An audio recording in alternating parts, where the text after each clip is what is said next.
Hi guys, hope you are well. And absolutely no doubt now that Boris Johnson is under huge pressure. Several polls that have been out showing a level of public support calling for Boris Johnson to resign, which of course will trouble the government. And this following, of course, what's been referred to as further revelations in Partygate. Boris Johnson facing calls from opposition politicians to resign as Prime Minister. This, of course, after the revelation that around 100 staff members invited to a Bring Your Own Booze drinks event at Downing Street in May 2020. Now, while we'll go into the polls on what the British public think about Boris Johnson resigning, I certainly think that it's unlikely that Boris Johnson will resign. I still think it's more likely than not, actually, that Boris Johnson will lead the Conservatives into the next general election. And so today we had the apology from Boris Johnson. And after a pretty tense Prime Minister's questions, you actually had a senior Conservative MP contacting the journalist Sebastian Payne saying, I think he's made it worse. He admitted he was present and tried to pass it off as a work party, won't wash. Now, of course, we remember the times of Theresa May's dramatic leadership where she was deeply, deeply unpopular, not only in the country as Prime Minister, but within the Conservative Party, and of course faced leadership challenges. In terms of where Boris Johnson's standing is, I don't think it's anywhere near that level yet in terms of his support among Conservative MPs. After Prime Minister's questions, for instance, you had Christopher Chope come out and speak supportively after Boris Johnson's apology. Well, it was certainly an apology. I've never heard such an abject apology from a government minister in my 30 plus years in this place. And was it sincere? Yes, I think it was genuinely sincere. And I think that the Prime Minister showed contrition, and he realised that he had done the wrong thing in not intervening at the time and all the rest of it. So I think that when somebody makes an apology like that, then reasonable people accept the apology, obviously with the caveat that this is continuing because there's a continuing inquiry, and he has said that when that inquiry is concluded, then the findings will be published and there will be an opportunity for a further discussion. But in the short term, I think that this is a monumental relief to myself and lots of other colleagues, because we didn't think he'd be able to carry on if he didn't answer the basic question as to whether or not he was there, and he has answered that question now. However, on the other side of the spectrum, you've had another Conservative MP, Sir Roger Gale, say that politically the PM is a dead man walking, telling the BBC's Radio 4 what the PM has said today has left people like me in an impossible situation. It is going to have to be the work of the 1922 committee to determine precisely how we proceed. And of course, there can be a leadership contest triggered if enough letters go in from Conservative MPs calling for a change of leadership. Now, I don't think you're going to see that happen yet. There may be more revelations to come, who knows? The situation may change. My feeling at the moment is that you will not see a leadership challenge until at least after the upcoming May elections.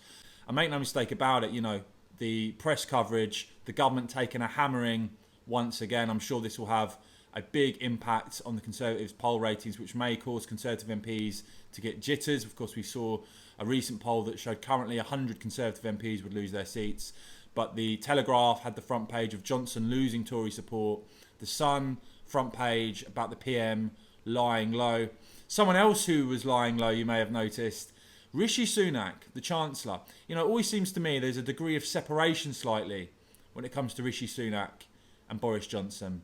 Rishi Sunak wasn't at Prime Minister's questions, and of course he, along with Liz Truss, are the two primary potential names mentioned as who could become the next leader if Boris does go.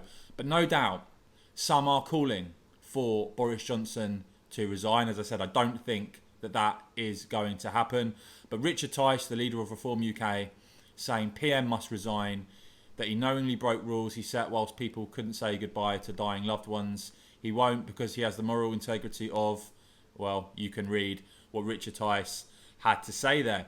Where do the British public stand on all of this?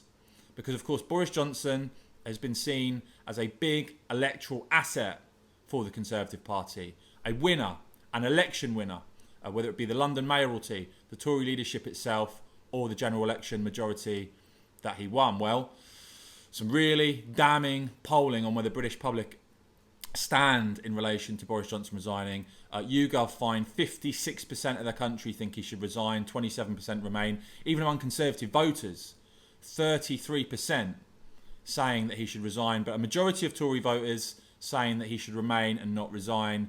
As you might expect, you've got 82% of Labour voters saying he should resign. You also had some similar polling from Conres finding that 66% of the British public think Boris Johnson should resign, and about a quarter of the country, 24%, say should not. And that when it came to 2019 Conservative voters, marginally more, 3 points more, 45% of Conservative voters say he should not resign, compared to 42% of Conservative voters who say he should. And Conres also looked at how the British public now perceive Boris Johnson. Is he still an electoral asset to the Conservative Party? Only a quarter of the country now say he's an asset, 64% saying no longer an asset. Among Conservative voters, it's split right down the middle. 45% of Tory voters say he's an asset, 45% say he's not. And I think Patrick O'Flynn, as he often does, sums this up quite well.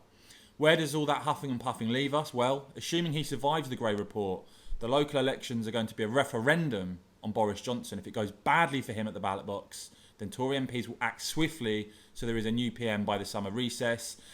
And I think it still depends on what Boris Johnson and the Conservatives do in terms of policy at the moment. I think it's fair to say they could have used the big Conservative majority to achieve a lot more. When you talk about cutting taxes, how about the green levies? How about the most unpopular tax in the country nowadays, the BBC licence fee? How about scrapping that?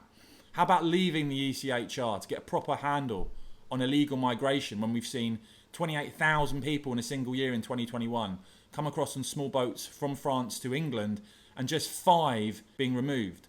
When we talk about levelling up, well, how about a new grammar school in the poorest postcodes? That would be a huge boost for the life opportunities of working class kids. Abolishing the discredited House of Lords, looking at an English Parliament so the English have a voice, and a time when we now have a Welsh Parliament, a Scottish Parliament and a Northern Ireland Assembly. And it's time to get tough when it comes to law and order. Mandatory prison sentences we should have. No slaps on the wrist. Mandatory multi-year prison sentences for those caught carrying weapons. Those are some of my suggestions. I'm sure you've heard them before on how the Tories could get back on track. No doubt, Boris Johnson under huge pressure. As I said, I don't expect him to resign. I think he'll be in place at least until the set of elections this year. And I think it's still more likely than not that he will lead the Conservatives into the next general election. But it must be said, on the current trajectory, Keir Starmer, especially if he does some sort of formal or informal deal with the likes of the Lib Dems, Greens, maybe even the SNP, something again I've repeatedly highlighted, if that so-called progressive alliance deal is done, then Boris Johnson and the Conservatives are going to have to get back on track fast if they are to secure another majority at the next general election, which I still think could come along as early as 2023.